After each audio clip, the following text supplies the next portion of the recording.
Wait. Kung ang mga big cities sa Japan ay isang pamilya, Fukuoka ang tito or tita mong trentahin. Modern din naman, busy din naman most of the week, mahilig magluto, and mas mahilig kumain. Pero in general, mas laid back, mas relaxed, mas chill kasama.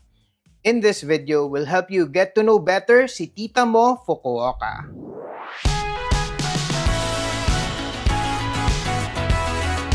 Hey there, poor traveler, we are Vince and Josh, and welcome to the TPT Fukuoka Travel Guide. In this video, isi-share namin sa inyo ang halos lahat ng kailangan mong malaman kapag nagpaplano ng trip to Fukuoka. From the best area to stay, how to get around, and ano yung mga pwedeng gawin.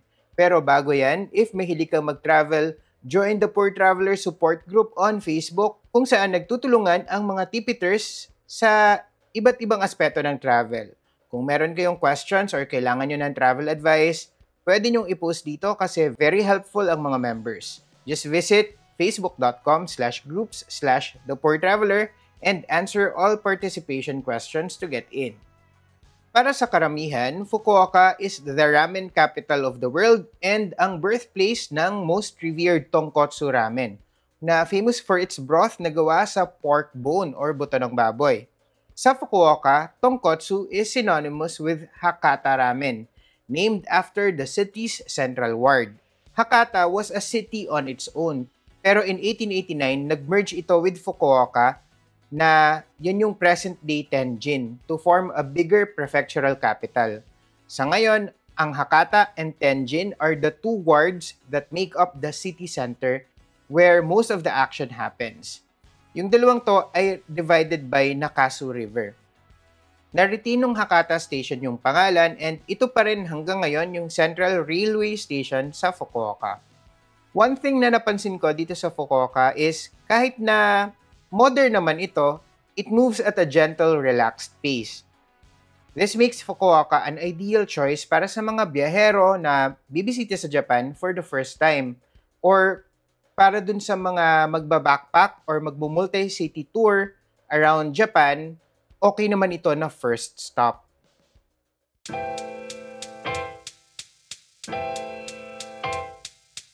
If may upcoming trip ka to Fukuoka, ito yung mga kailangan mong i-prepare beforehand. Una, Japan visa. May dalawang main types yan, tourist visa and visit visa. Depende kung may bibisitahin or magsusponsor sa'yo or wala. But don't worry, isa ito sa mga visa na relatively madali lang namang makuha. Medyo mahirap lang makakuha ng slot lately. So, kung may bala kayong pumunta ng Japan, agahan nyo na yung pag-apply. Gagawa namin ng separate video ang Japan visa application. So, tap on the subscribe button, ring the bell beside it, and i-activate nyo na rin yung notifications para hindi nyo ma-miss yan. Before your flight, may dalawang forms ka na dapat i-accomplish. Yung una ay yung e-travel na mandatory kapag lumalabas ng Pilipinas. Punta ka lang sa etravel.gov.ph or gamitin mo yung eGov app. Tapos, fill out mo lang yung form dyan. Yung pangalawa ay yung Visit Japan Web. Ito yung parang arrival card and health and customs form ng Japan. Kumbaga, ito yung e-travel nila. Punta ka lang dito sa website na to. Yan yung official website. I-accomplish mo yung form dyan and generate a QR code. Although may option ka naman na doon mo na gawin, mas mabilis yung airport process kung meron ka na. Mamaya, mas i-discuss ko kung saan gagamitin yan. Don't worry, hindi mo kailangang i-screenshot to isa-isa. Ilalagay natin yung lahat ng link sa description ng video na to and sa pinned comment na rin. Or just save or bookmark our travel master list. Punta lang kayo sa thepoortraveler.net/masterlist. And makikita mo dyan lahat ng requirements, mga dapat mong i-book, and even yung listahan ng mga hotels na na-try namin and ano yung comments namin sa bawat isa. By the way, yung e-travel and yung Visit Japan web form ay free yan pareho.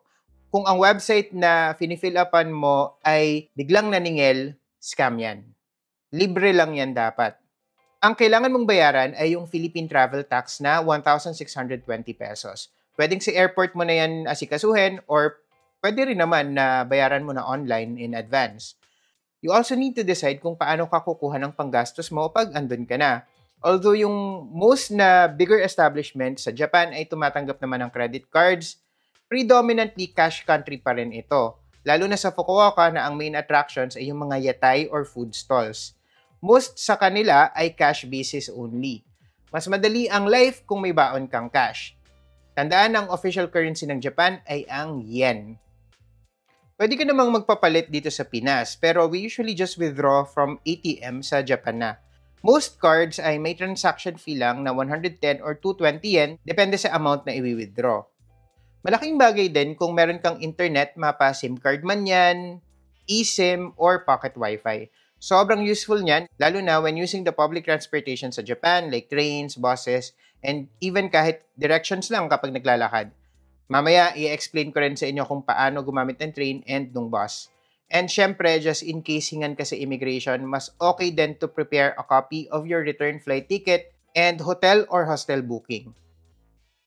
Kung wala ka pang accommodation na nabubook, book with Agoda and use our promo code AGODATPT for up to 5,800 pesos off. Actually, 10% off yan, capped at 100 USD. So, based on current conversion, nasa 5,800. To automatically redeem the discount, visit thepoortraveler.net/Agoda. It will take you to the Agoda website. Just make sure na you're signed in. Or you can use the Agoda app. Sa coupons tab, enter Agoda TPT to redeem. Tapos kapag nakapili ka na ng hotel, sa checkout page, i-enter mo lang ulit yan para mag-apply yung discount sa booking mo. Speaking of hotels, yung city center ng Fukuoka, gaya ng sabi ko kanina, ay composed of two wards, Hakata and Tenjin. Tapos sa gitna, may river. Itong dalawang wards na to, dating magkaibang city na nag-merge. For locals and tourists alike, this area is unavoidable. Marami sa mga key tourist spots are on the Hakata side, pero mas maraming budget hotels ang makikita sa Tenjin. So if you can choose a hotel that is not too far away from either Hakata Station or Tenjin Station. Basta malapit ka sa isa sa mga yan, magiging madali para sa'yo yung pag-explore ng Fukuoka. On our last few visits, we stayed at 3 different hotels on the Hakata side, close to Hakata Station. Yung Esperia Hotel Hakata, Super Hotel Premier Hakata Eki, and The Blossom Hakata Premier. Sa tatlong yan, yung Esperia Hotel Hakata yung pinaka-affordable, with off-season rates that can go as low as 3,148 pesos per night. Sabihin nyo, mahal pa rin. Mahal pa rin talaga kasi nga, yung location nito, very central. Malapit talaga siya sa Hakata Station. Pero it's your typical hotel with very limited space, but it covers all the basics. Merong workstation din, flat iron, hair dryer, in-room na sink, toiletries, mini-fridge, TV, and robes. Yung best part dito, it's only a 4-minute walk from Hakata Station. More recently, nagstay naman kami sa Super Hotel Premier Hakata Eki, aka Super Hotel Lohas Hakata Station, which offers visibly more spacious rooms. Yung presyo naman nito can go as low as 4,667 pesos per night. Yung beds dito mas malapad than usual. It also has a TV, mini-fridge, electric kettle, cups, workstation, and blower. Located naman ito sa other side of Hakata Station, 8-minute walk away. If you have a bigger budget, consider the Blossom Hakata Premier, which is owned and managed by JR Kyushu. It's a stylish hotel, 6 to 7 minute walk from the station, and a bit luxurious with 238 rooms designed with traditional Hakata textiles and modern comforts. Yung attention to detail dito ay very thoughtful. Meron din silang restaurant dito serving Kyushu-inspired dishes made from local ingredients. Tapos meron din complimentary men's and women's baths na may sauna din. Tapos meron ding fitness room. Hindi ito pang budget traveler kasi yung bawat room dito sa The Blossom Hakata Premier can set you back at least 9,649 pesos per night. Yung mga presyo na to, magsa-skyrocket pa ito kapag peak season and around public holidays. Again, these are not the cheapest options out there. Nagstay kami dito kasi for the longest time, lagi kaming sa Tenjin side nagsistay kung saan mas mura talaga. Doon kayo makakahanap ng mas affordable talaga. Pero this time around, gusto naman naming subukan dito sa malapit sa Hakata Station. Kasi medyo siksik na siksik din kasi yung itinerary namin. And most ay palabas ng Fukuoka City. So, kailangan malapit talaga kami sa Hakata Station.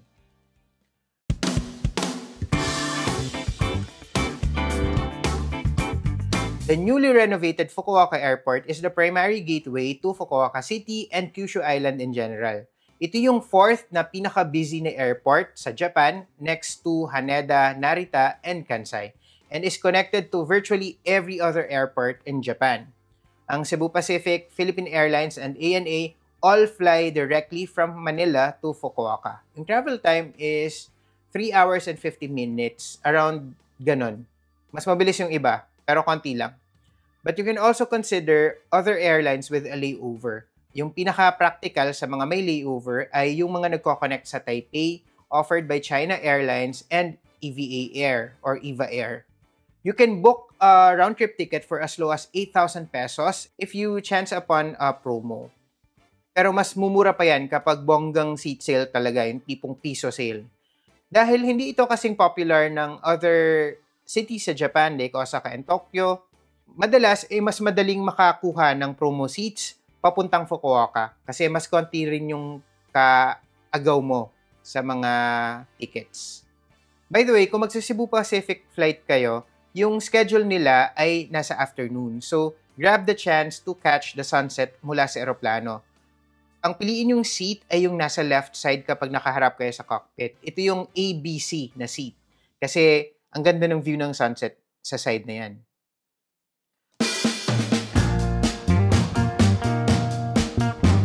Upon arrival sa Fukuoka, follow the signs na magdadala sa iyo papunta sa immigration area. Pila ka lang, tapos kapag turn mo na, approach the counter, iabot mo yung passport sa immigration officer, and scan your Visit Japan web QR code. Kung wala ka nitong code na to, papa-fill upin ka nung arrival form. Papatabihin ka muna.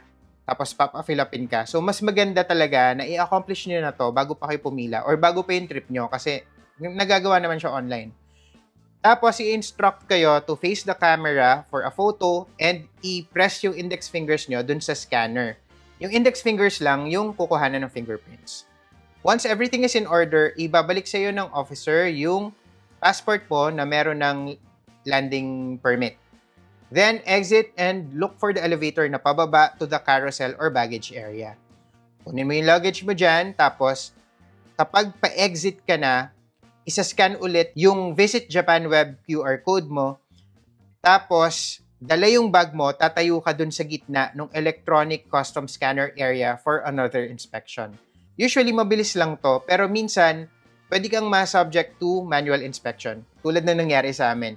Kasi yung most recent trip namin, wala kasi akong dala na luggage. So, usually daw kapag ganon, yun yung mga napagdududahan.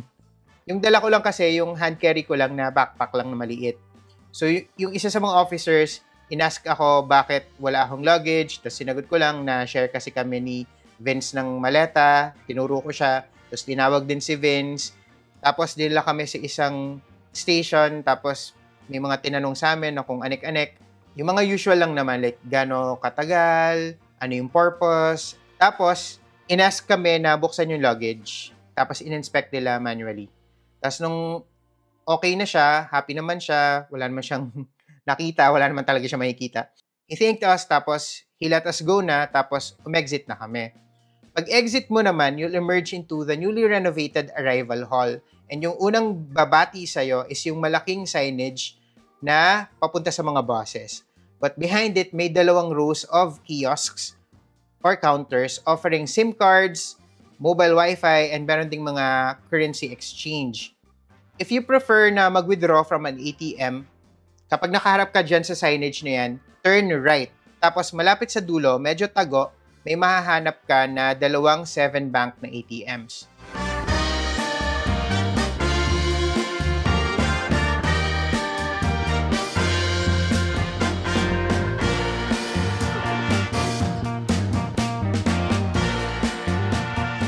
Yan. So guys, nandun sa side na yun, yung Wi-Fi. And then, sa kabila, nandun naman yung mga currency exchange na iba pa. Kung meron naman kayong ipipick up na pass, dito nyo rin yun gagawin. You can redeem your Fukuoka City Tourist Pass at the HIS or EasyGo counter. And kung JR Pass naman, dito naman sa JR Kyushu Exchange counter na nasa pinakadulo sa left row. When it comes to internet connection naman, SIM card man yan or eSIM, mas makakamura ka kung dito ka na sa airport, bibili kesa mag-book kayo online. Based yan sa experience namin. Kung gusto lang namin kumita, sasabihin namin sa inyo na mag-book na kayo online, book nyo sa Klook or sa Aeralo, pero yung totoo kasi, mas mura yung packages kapag dito nyo na i-book sa airport. Usually kasi may promos sila na available lang on-site. Although yung last trip namin, napilitan kaming mag-Aeralo kasi hindi maganda yung connection nung nakuha namin. Which is weird kasi same lang naman yung kinuha namin nung previous trip pa namin and okay naman. So, ewan ko, hindi ko na rin malaman. When you have everything you need, it's time to get to the city center.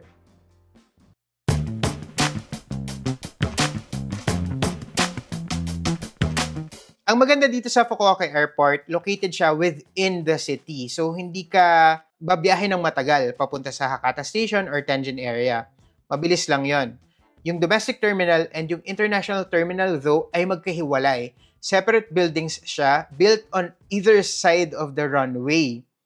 Kung gusto mo mag-subway, pwede naman, pero wala kasing subway station dito sa international terminal. If gusto mo talaga na subway talaga yung sasakyan mo papunta sa city center, you'll have to catch the free airport bus service papunta sa domestic terminal kasi nandun yung subway station sa domestic. Baba ka sa domestic terminal 2, yun yung last stop. Tapos, go down to the underground level and get a ticket. And then take yung Kuko line or airport line papuntang Einohama. Tapos, baba ka lang sa Hakata Station which is only 2 stops away. Ang travel time papuntang Hakata Station ay 5 minutes. Pero kung Tenjin, 12 minutes naman yung travel time. Yung pamasahe ay 260 yen. Pero sa totoo lang, ang easiest and most convenient way papunta sa city center kung dito ka manggagaling sa international terminal ay yung bus. Ha?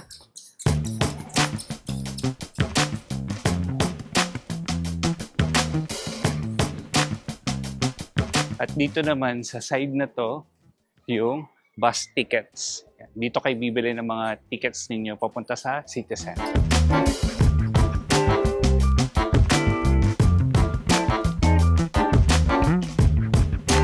And then, pagkatapos niyong bumili ng mga tickets, nandito sa side na to, yung bus stops kung saan kayo sasakay ng mga bus.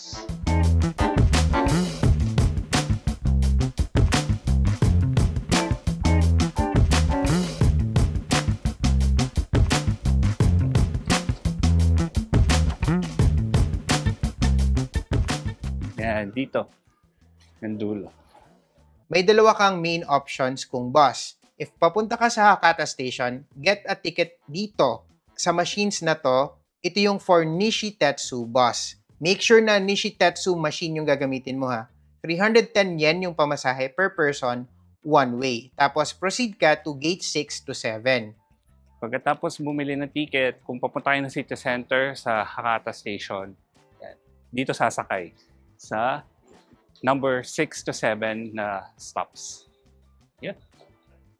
If sa Tenjin naman na area ka pupunta, yung better option is to take the Hearts bus kasi walang transfers involved. Yung Nishitetsu bus kasi hanggang Hakata Station lang yon. So kung papunta kang Tenjin, lilipat ka pa ng bus. Pero itong Hearts, tumitigil sa Hakata Station pero after bumaba ng mga pahakata, pupunta na ito ng Tenjin Station. Pero mas mahal lang ito, 600 yen per person papuntang Tenjin. If by bus, yung travel time to Hakata Station is 20 minutes, tapos kung Tenjin naman, 40 minutes. If group kayo or malayo ang hotel nyo sa Tenjin or Hakata Station, maraming taxis na available. Naabutan pa namin noon na 1,200 yen lang yung taxi, pero I think ngayon nasa 1,600 to 2,000 yen na yung pamasahe, depende sa kung saang part kayo ng Hakata pupunta. Yan ay according to online sources. Hindi na namin sure ngayon kasi lagi na kaming nagbabus nung huling 3 trips namin.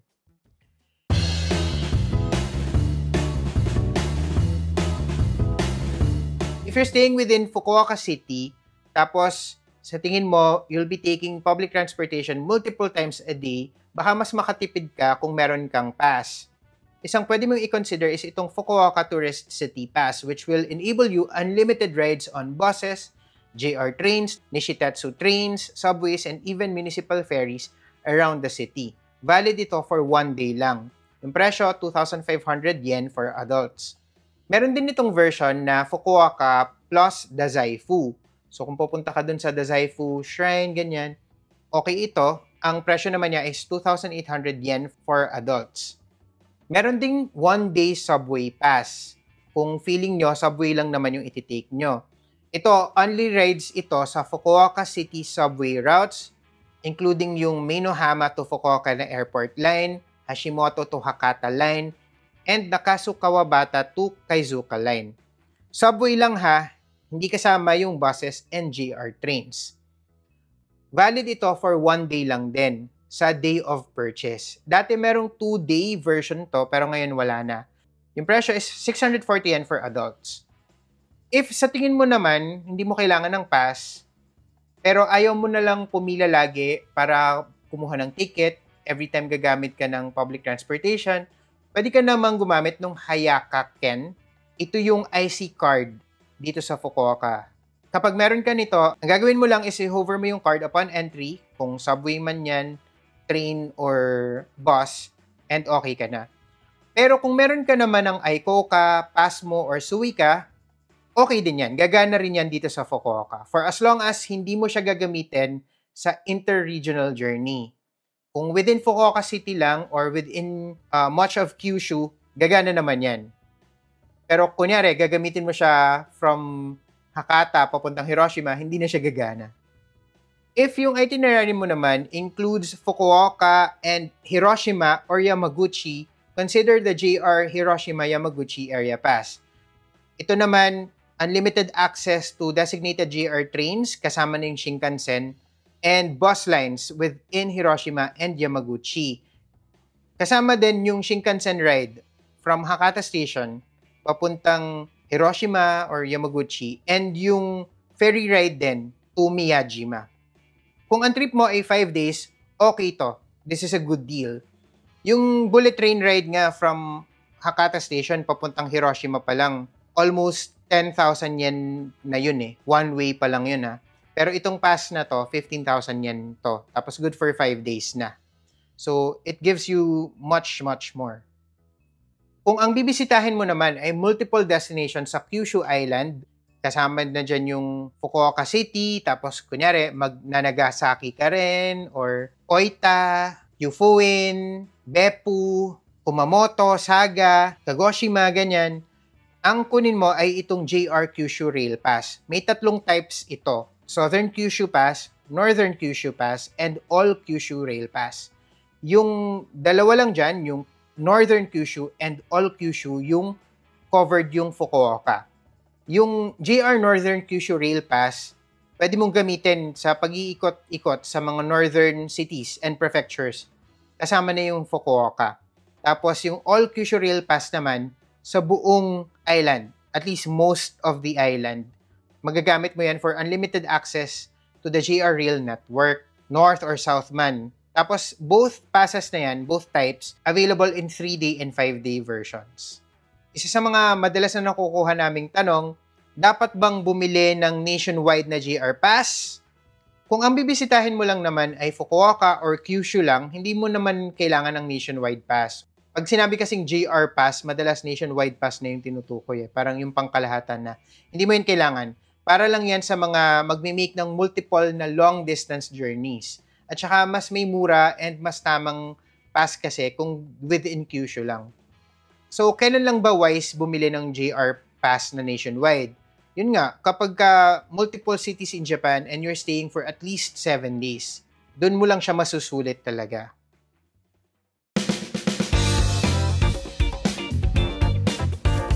The easiest way to get around the city is the train or subway. Yung rail network ng Fukuoka, hindi siya kasing overwhelming or kasing intricate ng network ng Osaka or Tokyo. So, you should be able to get used to it fairly easily. Yung key is to stay connected to the internet, tapos i-Google Maps mo na lang. Sobrang reliable niyan sa Japan, kasama na yung Fukuoka. I-enter mo lang doon sa Google Maps yung origin mo and destination, tapos bibigyan ka na niya ng options, including kung anong station ka sasakay, anong station ka bababa, and anong train yung dapat mong i-board. Pati nga platform mismo nakalagay dyan kung saang platform ka dapat pupunta. Pero syempre, nandun ka na sa station, dun mo na tingnan. Kung wala kang IC card or pass, ganito gumamit ng train. So, ipapasok mo yung destination sa Google Map, di ba? Tapos sasabihin niya sa'yo kung anong station yung pinakamalapit. Tapos, hanapin mo doon sa mapa, kunyari, Hakata Station. Hanapin mo yon yung Hakata Station. Tapos, makikita mo doon, may nakadikit na kung magkano. Sabihin natin, 260 yen. So, ibig sabihin, yun yung babayaran mo sa machine. So, magpasok ka ng 260 yen or whatever, kasi susuklian ka naman yan. Tapos, bibigyan ka niya ng ticket. Tapos, ipapasok mo yung ticket dun sa may gate. Tapos kukunin mo ulit yung ticket kapag papasok ka pa lang kasi gagamitin mo yan para makalabas. So, ganun lang gumamit ng train sa Japan. Tapos, hanapin mo lang kung anong platform ka dapat. Usually, nakalagay naman yan sa mga board sa taas, naka-display. Tapos, wait for your train. Make sure na tama yung train kasi minsan maraming trains iba-ibang klase, iba-ibang ruta. So, gawin mo lang basis yung board sa taas ng platform. Very convenient din yung bus. Just remember na kung yung bus may dalawang pinto, dun ka sa middle or sa rear na pinto sasakay, hindi dun sa harap. Yung harap kasi, yan yung exit. Kasi most ng pasahero magbabayad habang palabas sila ng bus. Yung bayaran, katabi ng driver. So, tandaan, sa rear door or middle door ka sasakay, tapos sa front door bababa. Gagawa kami ng separate video tutorial kung paano gumamit ng train or bus system sa Japan. So, subscribe kayo sa channel na to, ring the bell para ma-notify kayo kapag uploaded na namin yon.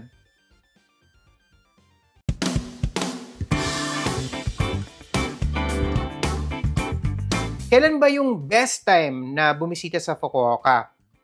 All things considered, October to November. Well, at least for me. Yung months kasi na to, very pleasant and dry yung weather and ideal for sightseeing. October is when temperatures begin to drop and yung average is around 18.8 degrees Celsius. Isa rin yung period kasi na to sa least popular among tourists kaya hindi ganun ka-stressful mag-ikot-ikot. Not to mention, nagsa-start na niyan na magpakita yung reds and orange na autumn foliage. It's my favorite season. So, ako, October and November talaga yung gusto ko. Isa pang reason na pumunta kayo ng October to November is yung Kokura Bamboo Lights Festival, which happens only for a few weeks from late October to early November. Sobrang magical ng experience namin dyan. Nakaka-amaze. If you don't mind the cold, okay naman din yung winter. Lalo na tayo, wala naman tayong winter dito sa Pilipinas, so aliw sa atin yung malamig.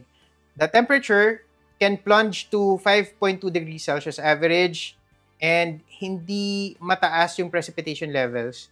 So, very mild lang ang winter sa Fukuoka. At least, hindi kasing lala ng Tokyo or Kyoto or Hokkaido, ganun.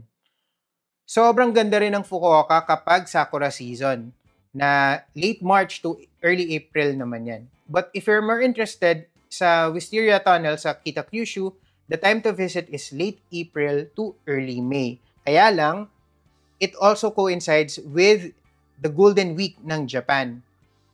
Both the cherry blossom season and yung Golden Week, yan yung dalawa sa pinaka-busy and pinaka-crowded na period sa Japan.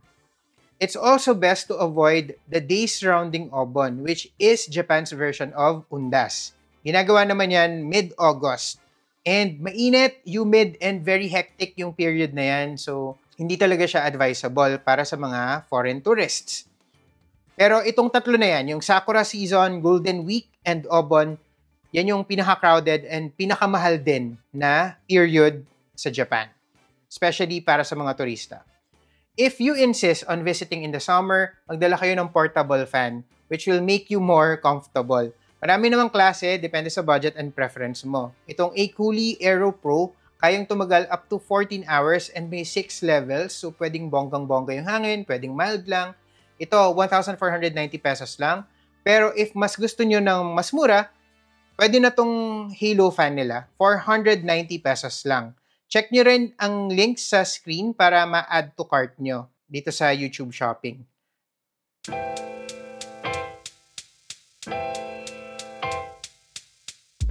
Meron na kaming pinoblish na separate na very detailed the video enumerating the best things to do and places to visit dito sa Fukuoka Prefecture.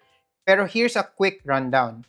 Kung within Fukuoka City Center, you can walk around Ohori Park and Fukuoka Castle ruins. You can also get lost in Team Lab Forest and see imaginary creatures come to life. Isa to sa mga nagustuhan ko na Team Lab branches talaga. Or you can visit the Zaifu Tenmangu, isa sa pinaka-important na shrines sa Japan dedicated to Sugawara no Michizane, ang Shinto god of learning.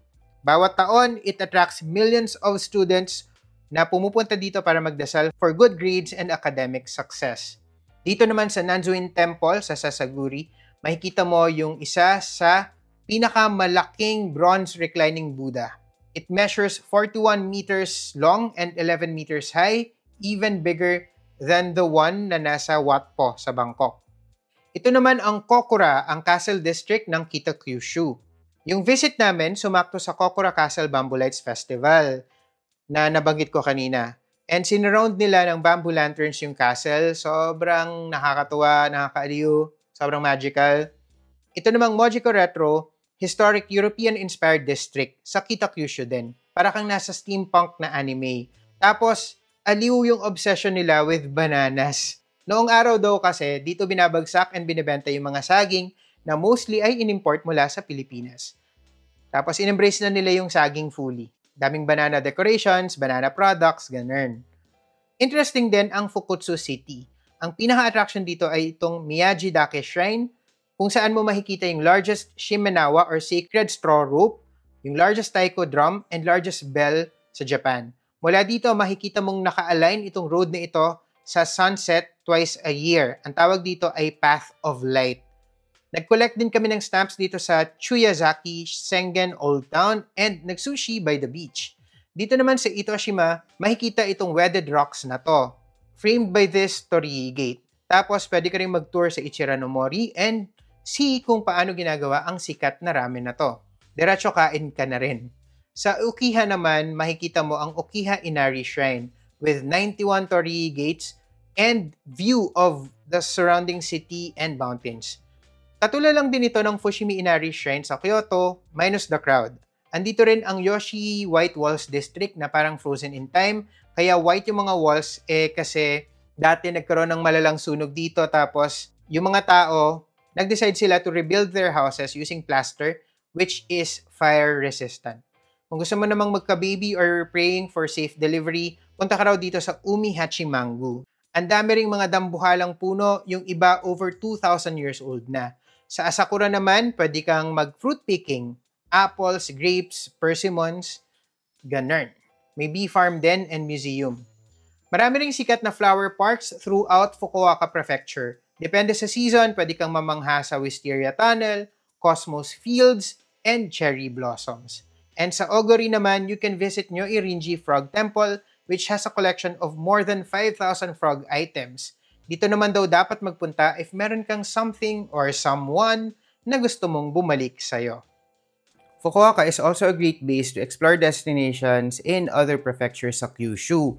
Mula Fukuoka, you can go on a day trip to Nagasaki na completely ibang-iba yung character. Malakas yung Western influences dito.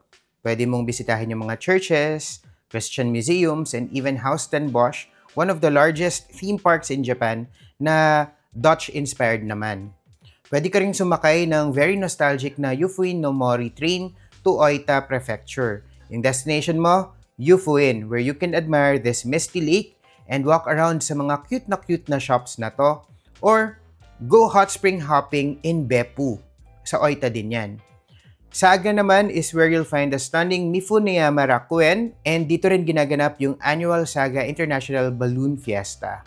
Sa Kumamoto naman, pwede kang pumunta sa Kusasenri and the rest of Aso-Kuju National Park and magpakalunod ka sa garlicky goodness ng Kumamoto Ramen. Nasa usapang chibog na rin naman tayo. Kapag nandito ka sa Fukuoka, it is almost criminal na hindi mag-food trip. After all, ito nga, gaya ng sabi ko kanina, ang birthplace ng Tonkotsu Ramen and even Motsunabe. And ito rin ang epicenter of Japanese street food. Ang daming masasarap sa Fukuoka, so marapat lamang na gawa natin ang sariling video. So sa susunod na episode, iisa-isahin natin yung mga dishes and restaurants na dapat mong itry. So kung ayaw mong mamiss yan, subscribe to this channel, ring the bell beside it, and activate notifications. If you enjoyed this video, give it a like and please use our promo codes. And remember, plan smart, travel safe, and make every trip worth it!